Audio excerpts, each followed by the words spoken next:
heureux avec les membres du comité de vous recevoir à la salle du Claude Roux. C'est Monsieur le maire qui nous accueille d'abord, hein, dans cette salle. Nous vous accueillons ce soir pour vous présenter l'affiche de cette 62e foire des Minets. Elle aura lieu du vendredi 4 septembre, début d'après-midi pour ce qui nous concerne de la visite des stands, et l'inauguration à 17h comme d'habitude, jusqu'au mardi 8 au soir, avec comme d'habitude aussi un feu d'artifice. Et nous allons encore crever les plafonds, nous allons encore dépasser les 371 exposants de l'année dernière. On devrait passer probablement les 400 exposants cette année. C'est assez exceptionnel. Pour que tout ceci puisse fonctionner et attirer un maximum de visiteurs, bien entendu, il faut une animation. Il nous faut rendre cette foire la plus festive et la plus accueillante possible. Eh bien, ce sera le cas encore cette année grâce à la présence de groupes musicaux. Tout d'abord, les Luluminés, vous les connaissez, hein, je ne vais pas vous les présenter. Ils sont toujours fidèles à notre événement. Le groupe Dixieland Chaland, ça c'est un nouveau groupe que nous faisons venir. Il s'agit d'une dizaine de musiciens, des jazzmen, musiciens locaux, chalandais pour la plupart, passionnés de jazz, et nous sommes particulièrement heureux de leur permettre cette participation pour les 5 jours de la foire 2015. C'est donc la première année qu'ils viennent.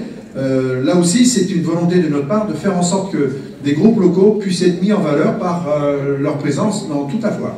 Et ils seront là pour animer en particulier l'espace des exposants.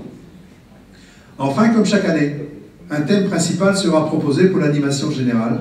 Et après l'Ukraine en 2013, la Bretagne en 2014, ça vous rappelle tous de bons souvenirs, aussi bien musicaux que de danse par rapport à l'Ukraine en particulier. Et bien cette année, nous vous proposons le Canada. L'animation, en quoi va-t-elle consister? Nous allons reconstituer sur la foire un village Grand Nord canadien. Même si tout le monde ne sort pas forcément son carnet de commandes sur la foire, ça dépend bien sûr des professions, mais la plupart quand même remplissent des carnets d'adresses et là ça leur permet évidemment de travailler le reste de l'année. C'est important aussi pour le monde associatif, très important. La preuve c'est que cette année vous avez encore plus de demandes, ça permet aux associations de se faire connaître, ça permet aux associations de voir leurs adhérents, parce que c'est vrai que c'est près de 50 000 visiteurs qui passent sur cette foire, donc ça fait un peu de monde.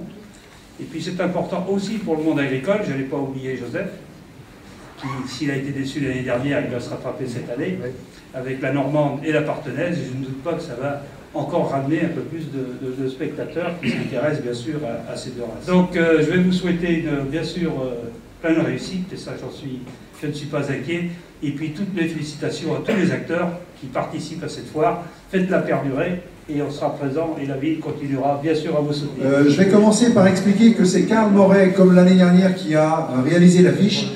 Le comité de foire a souhaité garder l'esprit dans lequel les affiches étaient faites.